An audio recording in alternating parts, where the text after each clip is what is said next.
Welcome to Film Therapy, the unofficial, unlicensed movie podcast. If the film says we can say it too. So check the film rating, and that will be our episode rating. Thank you for listening.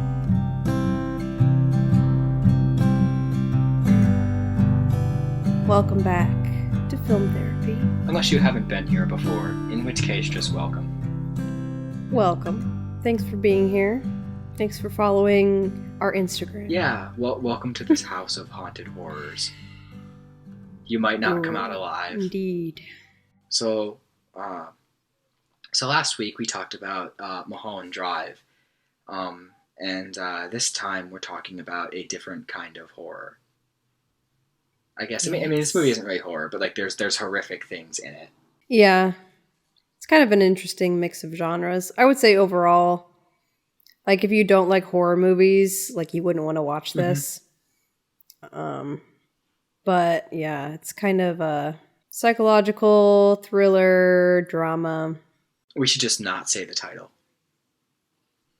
We should just make an effort to. Because hopefully you got it from the clue from last week, and that's all. Yes, we should just not say the title. Even when we do synopsisizing, don't even like say the title.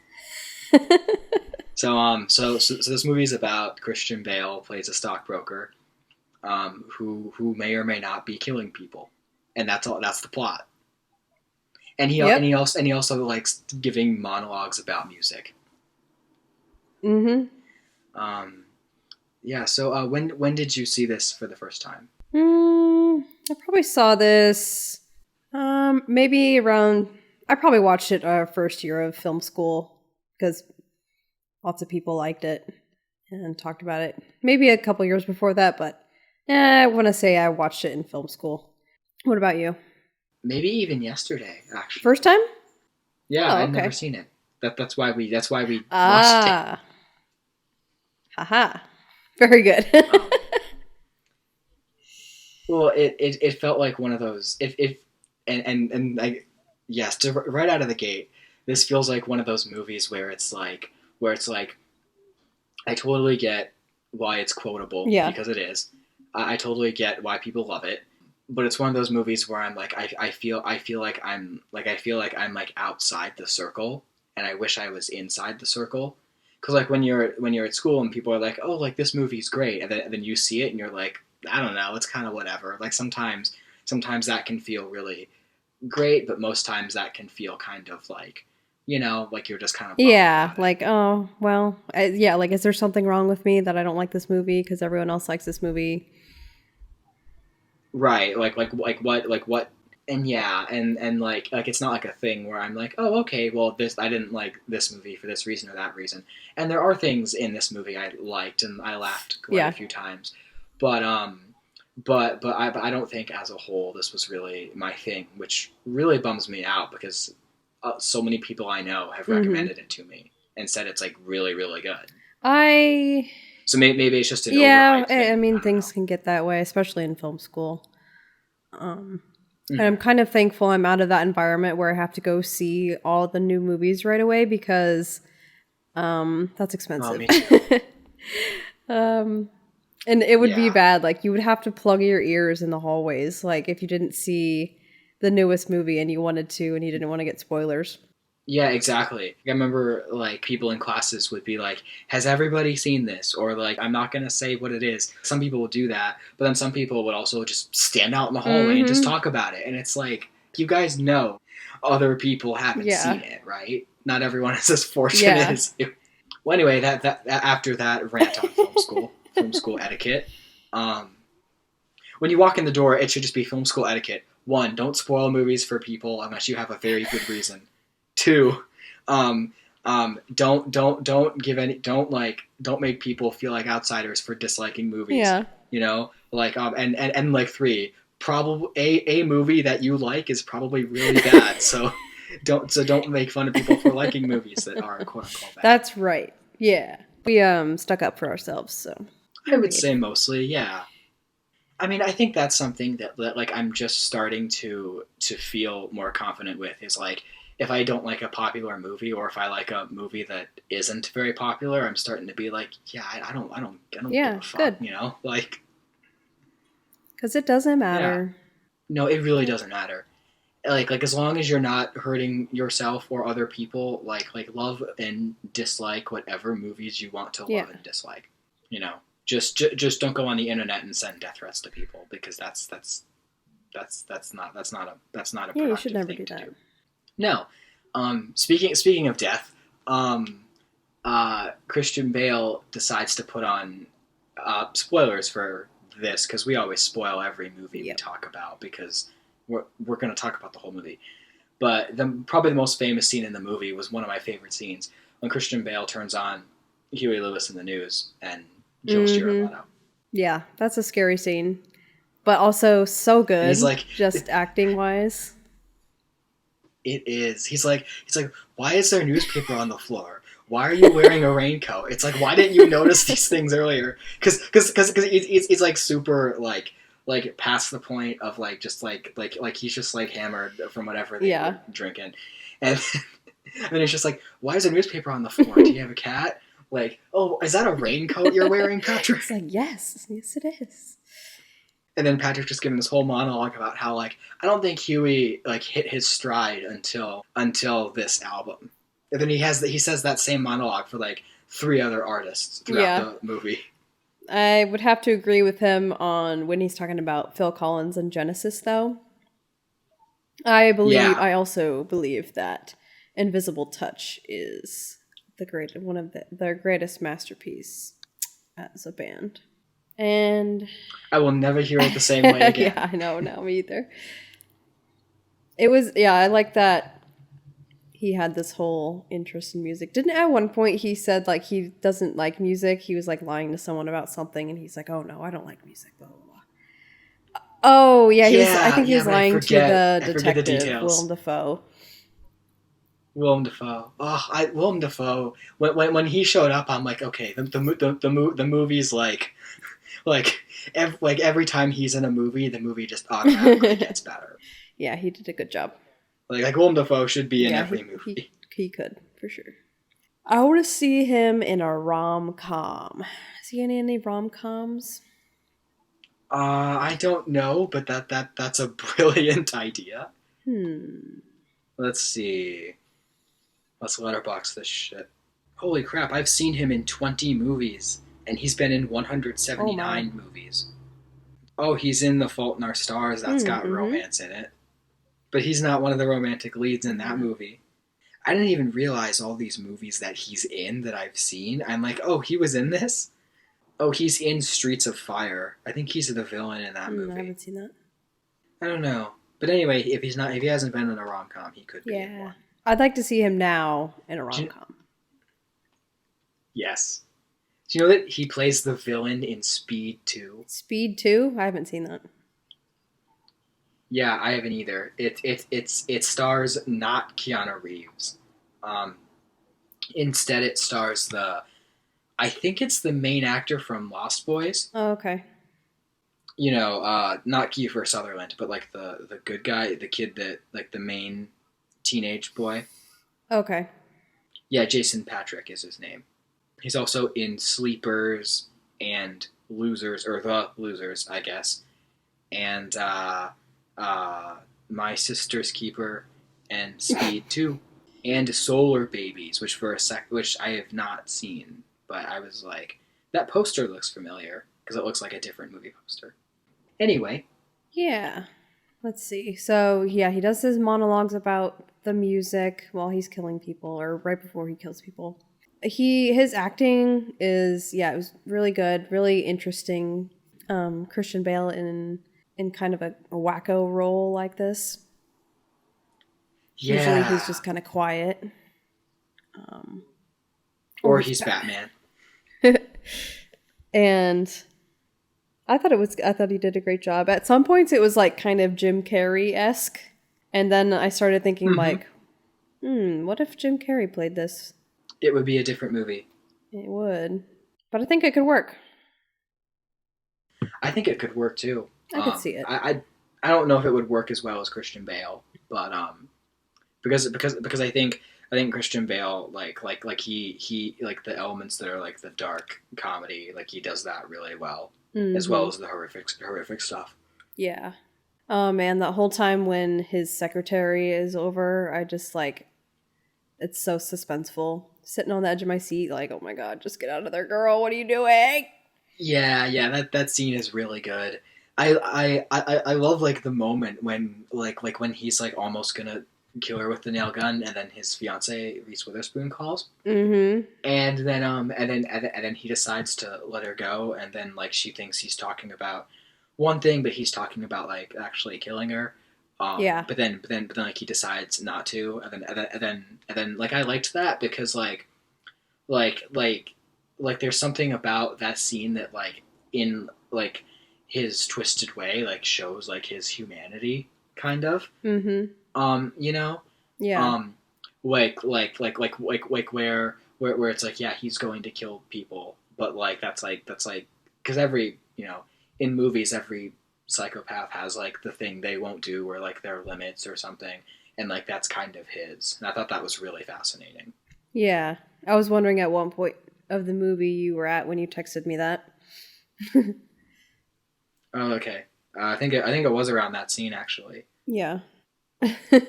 Another really memorable scene is when they're all comparing their business cards.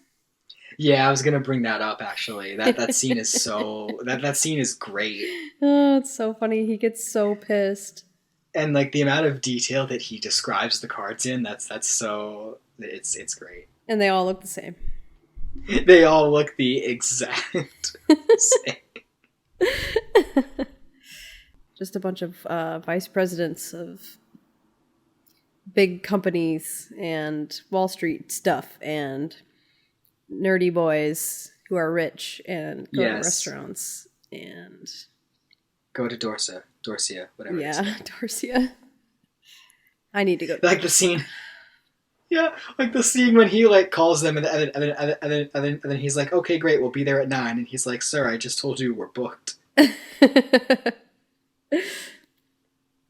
And like he tries to make a reservation, and he just laughs at him. Yeah, he's got a really strange morning routine too. He's like, first I do this, then I exfoliate, then I take a shower, then I put this lotion on and that lotion on, and then I do my morning crunches. While watching a Texas Chainsaw Massacre. Yes, which he recreates later. Mm-hmm. I'm like, yeah, well, at least he's got a good skincare routine. It looks good. Yeah. Self-care, Yeah, but it's so satisfying to like watch him peel off that mask, and when whatever he's saying in that moment, it just all like makes so much sense. Yeah. So what do you think about the ending and the ambiguity of it all? You know what's funny? I think you saw my list of things I wanted to talk about because you have hit every single thing on that list. It's amazing. Yeah, so I really like that it's ambiguous. I really like that the movie kind of implies it's all in his head, but then also like I like that Jean, his secretary, finds like all his like this very disturbing drawings, and then like the movie just ends there. Like you don't know if she reports it or if anything happens with that. Mm-hmm. And then like his final monologue is great too, where he's like, whether I've like these crimes that I've committed, even if they're just inside my head, where he's like, these crimes I've committed that are even just inside my head, like I'm never gonna get punished for them because they could just be inside my head, or whatever he says.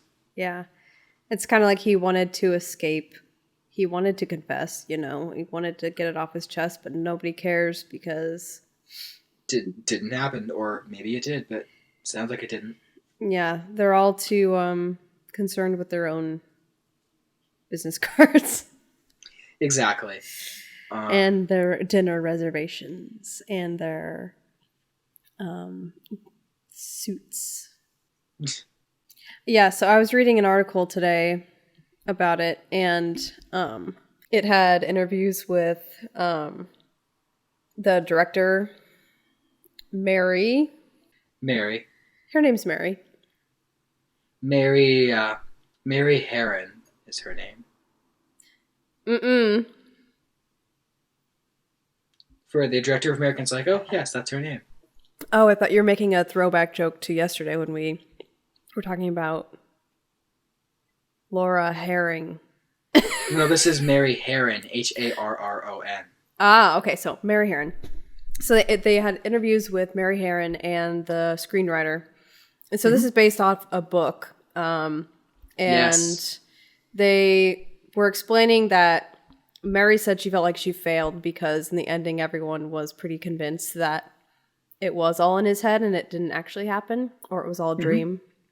But she said that she made some mistakes and wanted it to be either more ambiguous or more on the side of it did happen, but just nobody cares. And just like commentary on the 1%ers of America and how they're so caught up in all these frivolous consumerism and all, like, they only care about themselves. And even like someone trying to say like, I'm different, I did this, they just don't even care because it doesn't even put a blip on their radar, you know? And that's kind of why they were saying like nobody was running out in the hallways when the girl came running out of his room and he was chasing her with a chainsaw. Because you think like somebody would poke their head out or call the cops or something, but no, like just nothing happened. Right. And because they wanted to make the point that they were just all too concerned with themselves. But I think it is cool that it is ambiguous too, because you can make an argument for the other side of it didn't actually happen, or that maybe he killed everyone besides Jared Leto. But then how does that make any sense that he would kill everyone but Jared Leto? Let's see. Yeah, because he kills the other people in his apartment. Right, it's like the same way. So I feel like if that's possible, then great. Like, to me, it just seems like, well, first of all, it seemed like maybe he didn't actually kill them. It was all in his head. But then I'm like, maybe he did, and like they just don't notice it. Yeah. Like, those seemed like the two options. Yeah. Because the scene where he goes back to Jared Leto's apartment and there's like some woman trying to sell it. Yeah, That's really weird. He's like, where are the dead bodies that I had in here? And then she's just like, I think you should leave now. Yeah. That was great. That scene was so it was so what the fuck. It was cool. Yeah, it was tense. I have an anecdote also. Okay. If you're ready for it. Yep. So, and you know me, I might torture myself by watching this, but there is a quote unquote sequel. Oh boy. And there's also related films. So first of all, there was a movie called The Girl Who Wouldn't Die, starring Mila Kunis and William Shatner. And that was the movie. They made it and everything. Then the studio saw it and was like, you know what this is? This could be an American Psycho sequel. So they retitled it American Psycho 2, and then they had Mila Kunis do voiceover talking about Patrick Bateman, and at the opening of the movie, the younger version of her kills him. What? And then the movie is like her going on a killing spree or something in college, and William Shatner plays her professor. So it was a totally unrelated slasher movie, and then they changed it to American Psycho 2. With the voiceover? Yes. Whoa.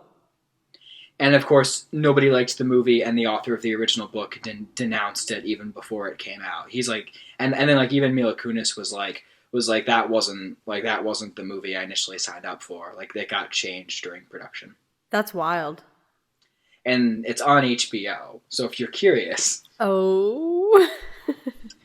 And then then there's a novel by the same author. There are 3 novels that are tied to American Psycho, 3 other books. So there's the book American Psycho by Bret Easton Ellis, and then there's another book he wrote called The Rules of Attraction, and that movie is about his brother Sean Bateman, and they made a movie out of that called The Rules of Attraction, starring James Van Der Beek and Jessica Biel. And also Eric Stoltz, Fred Savage, Faye Dunaway, Jay Baruchel, etc. Okay. Interesting. And they filmed scenes of Patrick Bateman in that movie, played by a different actor, but they weren't included in the final cut of that movie. And that movie came out in 2002. Okay. Interesting. So, yeah. And then there's another book that that author wrote called The Informers, in which Sean Bateman, Patrick's brother, also appears. Let's see. And there's a film adaptation of that, but he's not in the book.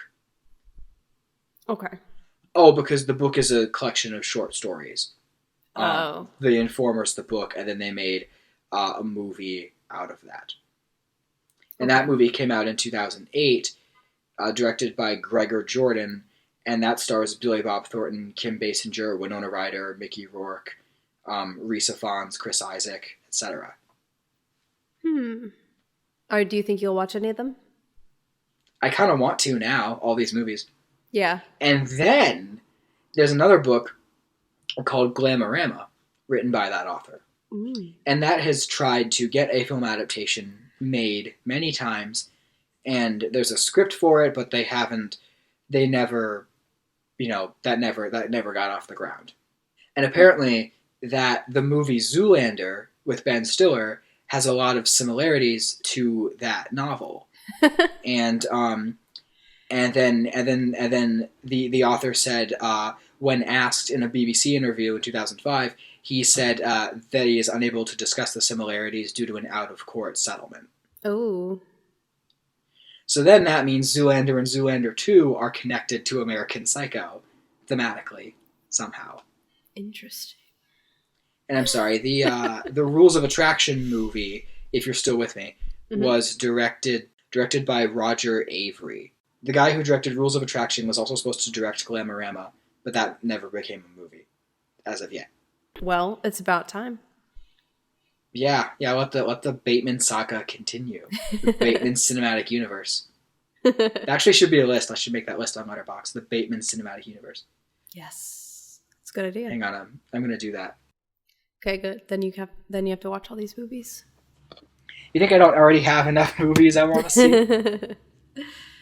I know, there's so many movies. Not to be confused with, I'm not going to include any Jason Bateman movies. Unless Jason Bateman happens to be in any of these movies. That'd be an interesting twist. It would be. So that means that when you watch Rules of Attraction, James Van Der Beek's character Sean Bateman is the brother of Patrick Bateman from American Psycho. And I think that movie is like a rom-com or something. I could be wrong. But I thought it was just like a regular rom-com. Rules of Attraction. Yeah, I can't remember. Have you seen it? No, I don't think so. I feel like my parents had it. Wait, no. Okay, here's the synopsis is the incredibly spoiled and overprivileged students of Camden College are a backdrop for an unusual love triangle between a drug dealer, a virgin, and a bisexual classmate. Okay. That kind of sounds interesting. Yeah, it does, actually. Okay, well, there you go. The Bateman Cinematic Universe. Go ahead and watch 6 movies.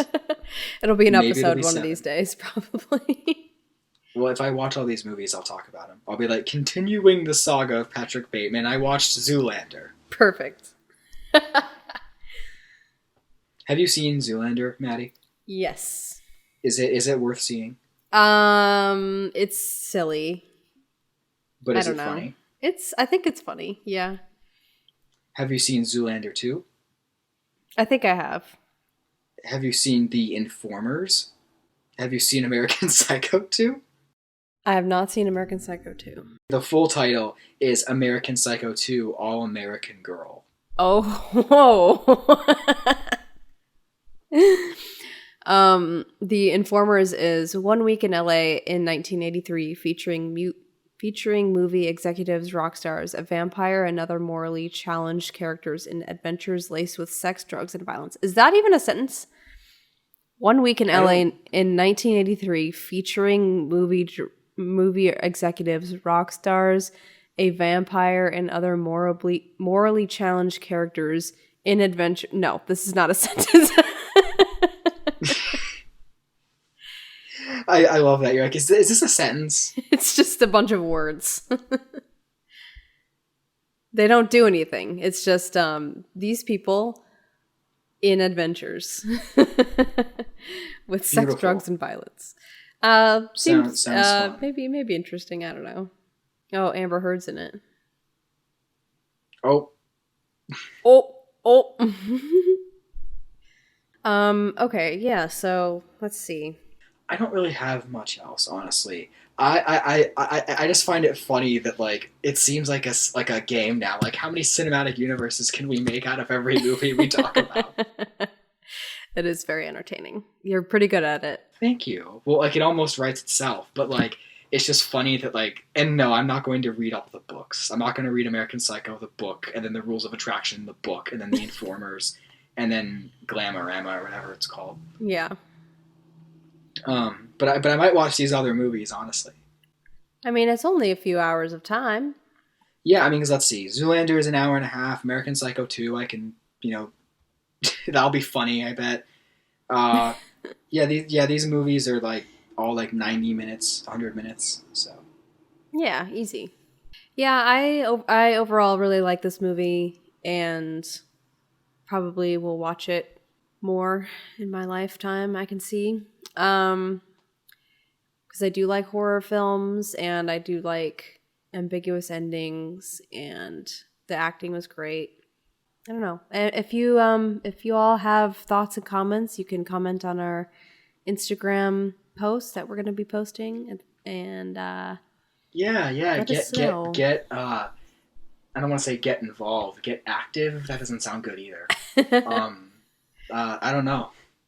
But yeah, if you want to be active on our social media, go ahead. Just like don't be hateful. Yeah. We are at Film Therapy Podcast on Instagram, and you can also rate and review this on Apple Podcast or Spotify or wherever you're listening. Please do. I have a title for this episode. Okay. We should call it The Bateman Cinematic Universe Part 1, American Psycho. So do you want to talk about what you've watched recently? Sure. I watched the cinematic masterpiece, The Cat in the Hat from 2003. Oh boy.